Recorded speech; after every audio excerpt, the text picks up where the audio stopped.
de Saúde é questionado sobre a contratação de entidade para internação compulsória de dependentes químicos. À véspera do feriado de consciência negra, família de Sorocaba se revolta por filho ser vítima de racismo.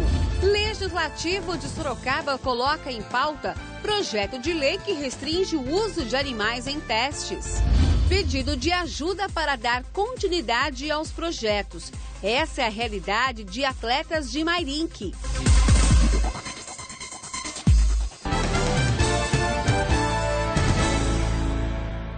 Olá, boa noite. Trabalho do secretário de Saúde de Sorocaba é questionado por moradores e vereadores da cidade. Desta vez, está relacionado à contratação de uma entidade para receber as internações compulsórias dos dependentes químicos. Vamos ver a reportagem. Repasses de mais de R$100 mil sem justificativa. É a denúncia deste jornalista que, desde o início do ano, acompanha as ações da gestão de Armando Rágio frente à Secretaria de Saúde de Sorocaba. Ele estranha o envio de dinheiro para uma clínica de reabilitação da região sem que o paciente seja citado. E com endereços claros e o processo ficar à disposição da municipalidade no balcão. E esse processo, pelo contrário, se encontra no gabinete do secretário da Saúde Pública, Armando Rágio. A destinação de R$162 mil para uma associação está no Diário Oficial do Estado de São Paulo de 7 de agosto e no Diário Municipal de Sorocaba do dia 23. Não houve licitação. A justificativa para a dispensa é que o repasse se enquadra em uma lei federal que determina que o processo licitatório não é necessário em casos de emergência. Há um contrato que pode vir a gastar um valor até esse limite se internações ocorrerem. Os textos mostram que a contratação é para vagas que atendem a ordens judiciais, mas não deixam claro se já existem essas ordens e nem quantas vagas são. O autor da denúncia fotografou parte do contrato entre a Prefeitura e a associação. Repare que o documento tem o mesmo número de CPL, Comissão Processante de Licitação, que aparece nos diários oficiais, 1265 de 2013. No alto, o texto indica a contratação de 2.000 diárias. Não é possível saber se o contrato é para a internação de uma ou mais pessoas. Em resposta, o secretário afirma que se tratam de recursos que só seriam usados em casos de internação compulsória, ou seja, de forma involuntária. Não há repasse, não haverá repasse. Haverá o pagamento de uma diária a cada dia que um paciente permaneça lá, ou 2 ou 3. Absolutamente nós estamos seguros de que não se colocou recurso em vão. O portal da Transparência aponta que este ano a Prefeitura e a associação já fizeram 5 contratos. 3 deles, que somados totalizam mais de R$400 mil, foram feitos por meio de pregão ou concorrência. Já os valores sem licitação estão divididos em despesas de R$154 mil e de R$7 mil. A denúncia foi protocolada no Ministério Público. Na Câmara, 2 vereadores já solicitaram respostas da Prefeitura. A denúncia que veio até nós é que muitos desses dependentes já encerraram o seu tratamento e o Poder Executivo ainda continua pagando. Então a comissão elaborou um requerimento perguntando ao Poder Executivo quantas pessoas realmente estão internadas, qual o prazo que se encerra e o valor de cada internação. A denúncia é grave e cabe a atuação como vereador no sentido de se apurar realmente o que existe de verdade nessa denúncia. Os vereadores já haviam questionado a nomeação de Armando Rágio para a pasta, já que ele respondia na Justiça por desvio de verbas do Sistema Único de Saúde quando foi secretário estadual de Saúde no Paraná. Rágio chegou a ser afastado do cargo de gestor do SUS pelo Ministério Público por suspeita de desvio de recursos. Foi o Ministério Público do Paraná, foi o Ministério Público Federal que entrou com uma ação na Justiça Federal que deu uma liminar em que eu fiquei afastado por 15 dias por suspeita de coisas que já transitaram, foram julgadas, eu sou inocente absolutamente daquilo. A Secretaria da Saúde de Sorocaba informou que a modalidade utilizada para a contratação da associação se deu por dispensa de licitação e não convite em caráter emergencial, em virtude da quantidade de determinações judiciais e tempo de permanência ter sido superior ao estimado no processo de pregão, tornando insuficiente o saldo contratual. O contrato emergencial foi gerado para atender 21 adolescentes. Foram contratadas 2.000 diárias. As respostas da Secretaria referente à Câmara estão em trâmite. Um homem foi preso em Itu suspeito de arquivar imagens relacionadas à exploração sexual de crianças e adolescentes. Um absurdo. A Operação Transparência da Polícia Federal foi realizada ao longo de 2 anos e identificou mais de 100 pessoas em todo o país envolvidos com a produção e compartilhamento deste tipo de imagens. Mais de 200 suspeitos continuam sob investigação. Em Cesário Lange foram encontrados 50 mil pinos usados para embalar drogas. O material estava na tubulação de um esgoto de uma residência. A polícia prendeu o casal suspeito que morava no local, porque também foram achadas porções de cocaína e de crack. O homem foi levado ao CDP de Iperó e a mulher encaminhada à cadeia da cidade.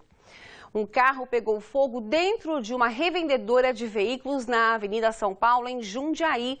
De acordo com o Corpo de Bombeiros, as chamas foram controladas por moradores antes que atingissem outros veículos da loja. As causas do incêndio ainda vão ser apuradas pela Polícia Civil.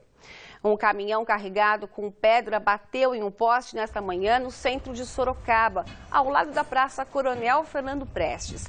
202 pessoas ficaram sem energia elétrica durante 5 horas.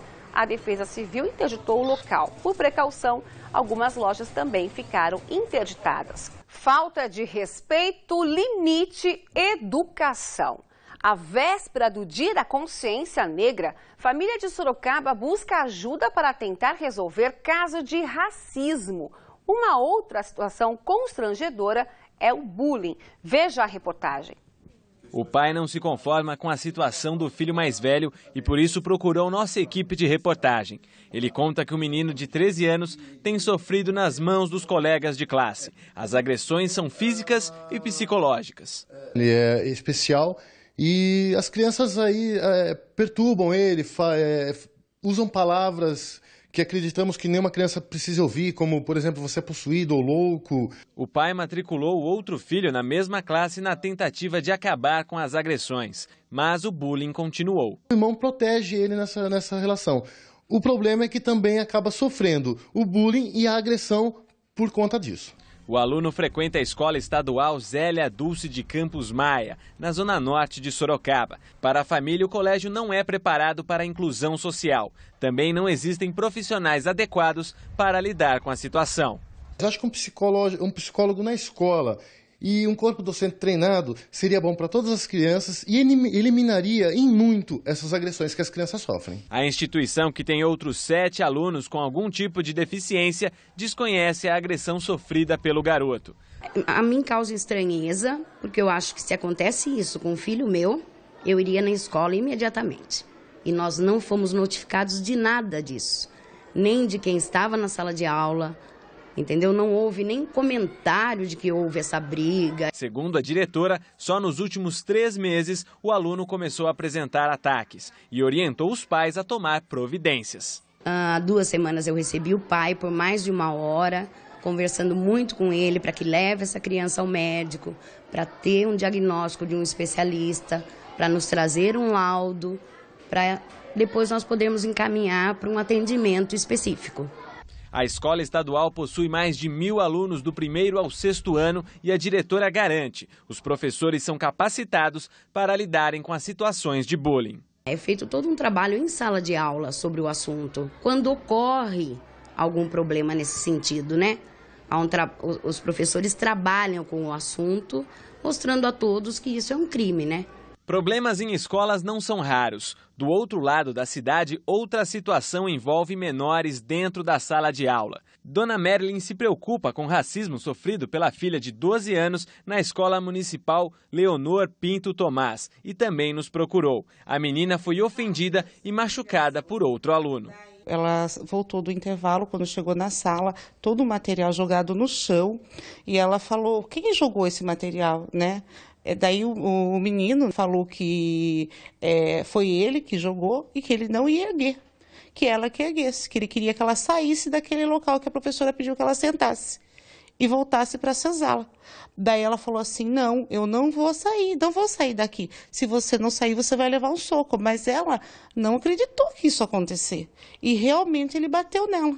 O caso foi registrado na Delegacia da Infância e Juventude como injúria racial. A família fez questão de descrever as palavras que teriam sido ditas pelo outro aluno dentro da sala de aula. Ele falou que para me voltar para a senzala. A mãe deixou clara a indignação. As aulas que poderiam ser prazerosas se transformaram em transtornos. Realidade que ela não imaginou que a filha pudesse enfrentar nos dias atuais. A gente está, assim, muito decepcionado, né, em saber que nos tempos de hoje ainda existe uma coisa dessa, sabe? Porque, meu Deus, como que vai ser o amanhã? Me sinto bem, por causa que eu nunca fiz nada para ele. Esta psicóloga pede atenção aos responsáveis por crianças e adolescentes que sofrem algum tipo de abuso psicológico, como bullying, preconceito ou racismo. Na maioria das vezes, a vítima não relata o acontecido, o que pode fazer com que mude o comportamento. A nota escolar é um pouco mais baixa, né? Há um pouco de irritabilidade em casa, sintomas de não querer ir à escola mesmo, né? Esses sintomas indicam, sim, que alguma coisa está acontecendo e isso que está acontecendo foge daquilo que é previsto na escola. Se comprovado o problema, só será amenizado com apoio psicológico. Ele vai fazer uma análise apurada do que está acontecendo, em que grau isso está acontecendo. Duas situações que chamam a atenção e que nos chocam realmente. Atualmente, racismo ninguém merece, né? E segundo o delegado Fábio Laino Cafisso, o bullying não é classificado como crime, e sim ato infracional e injúria. Quando o ato é praticado de forma insistente e expõe a vítima a vexame ou algum constrangimento, a pena varia de 6 meses a 2 anos. O responsável pode registrar queixa na Delegacia da Mulher.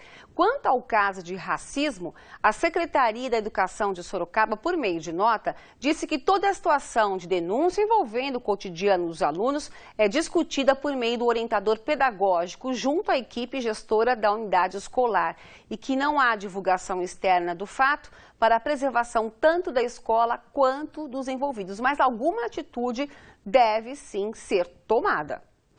Um jovem de 17 anos foi apreendido suspeito de tentar roubar uma farmácia no centro de Pilar do Sul. Para ameaçar as vítimas, ele usava uma arma de brinquedo e, de acordo com a polícia, ele já teria praticado vários roubos na região.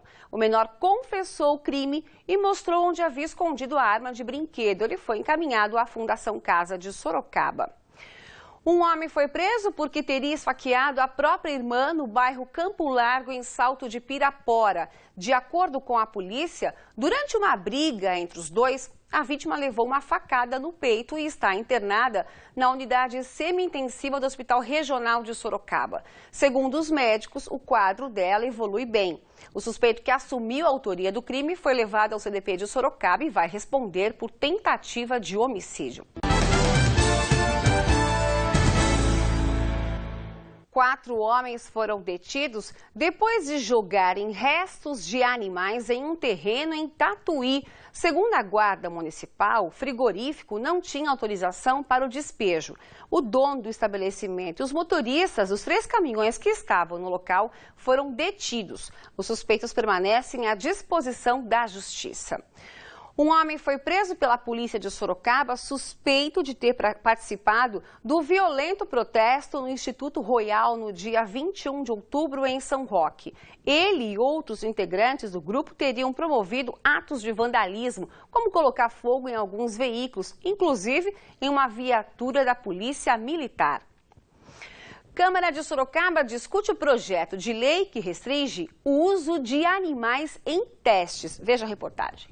Se sancionado, o projeto de lei de autoria do vereador Francisco Martinez vai proibir o uso de animais somente em algumas áreas da indústria química.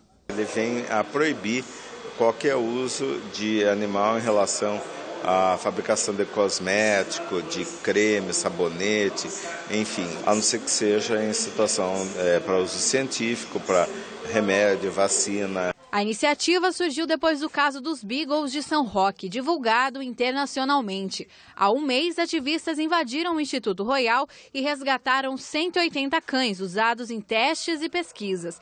15 dias depois, o Instituto encerrou as atividades no município.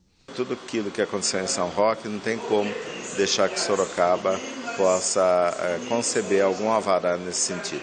Assim como Sorocaba, outras cidades discutem o uso de animais como cobaias. A Câmara de Jundiaí já aprovou o projeto de lei que proíbe qualquer tipo de testes em animais. A lei depende agora da sanção do prefeito Pedro Bigatti, que tem até semana que vem para aprová-la ou não.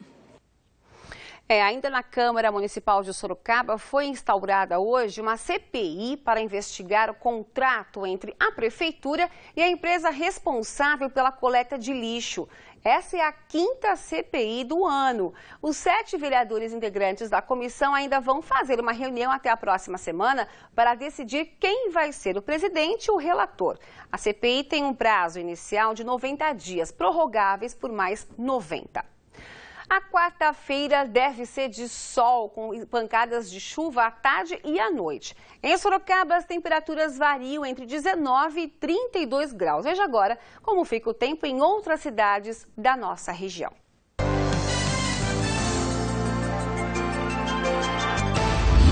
Em Tietê, mínima de 20 e máxima de 33 graus, mesma máxima prevista para Jundiaí. Em Jumirim, as temperaturas variam entre 20 e 30 graus, máxima de 31 em Itapetininga. Amanhã é dia da consciência negra. Para algumas cidades da nossa área de cobertura, será feriado. São elas: Sorocaba, Salto, Itupeva, Porangaba, Votorantim, Mairinque, Alumínio, Jundiaí e Várzea Paulista.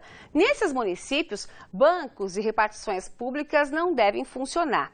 E várias cidades vão ter atividades para marcar a data. Em Jundiaí, logo pela manhã, será promovida uma marcha da consciência negra. Também vão ser realizadas apresentações de capoeira e música típica. A programação na cidade termina às 4 horas da tarde. Em Piedade, às 10 da manhã, será realizada uma aula de percussão afro-brasileira. Porto Feliz recebe shows com a apresentação do projeto Coral de Deus. Atletas de Mairinque que representam a região no jiu-jitsu pedem ajuda para dar continuidade aos projetos. Só pelas medalhas no peito já dá para perceber que esse time não está para brincadeira. Os lutadores de jiu-jitsu fizeram bonito no Campeonato Pan-Americano que aconteceu em São Paulo no fim de outubro.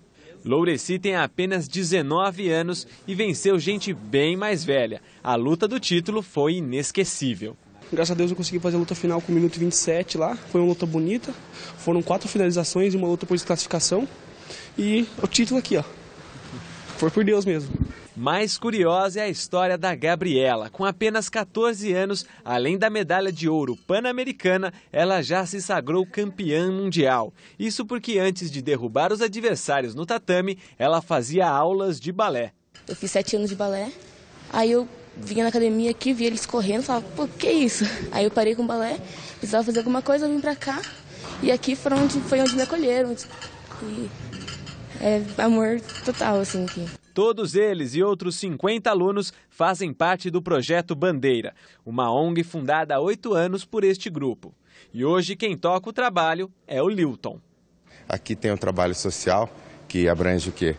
Crianças carentes que não estejam notas vermelhas, podem estar treinando gratuitamente no projeto e é exatamente esses alunos que vêm agregando cada vez mais a qualidade do projeto. A luta desse pessoal não é só no tatame. Fora dele existem grandes dificuldades. Isso porque o projeto não conta com patrocinadores. Falta suplemento, falta alimentação, falta dinheiro para campeonato. Então, alguns dos comerciantes da cidade ajudam alguns dos atletas aqui, mas não é o suficiente para eles poderem estar virando realmente atletas que possam simplesmente se beneficiar só do esporte. O local onde os alunos treinam foi cedido por um clube da cidade, que acreditou no trabalho da ONG. E hoje, inclusive, estamos adequando um novo espaço para o jiu-jitsu, que é uma nova obra que está sendo construída aqui dentro das dependências do clube, e livrando aí um salão que vai ser adequado exclusivamente para o jiu-jitsu e para o taekwondo. E os alunos esperam que mais pessoas também ajudem a manter a luta pelo esporte. Tem que ter um investimento maior. O pessoal que tem loja, tem empresa aqui na cidade, deveria apoiar não o atleta, mas o projeto inteiro. Falta essa ajuda para conseguir mostrar o talento.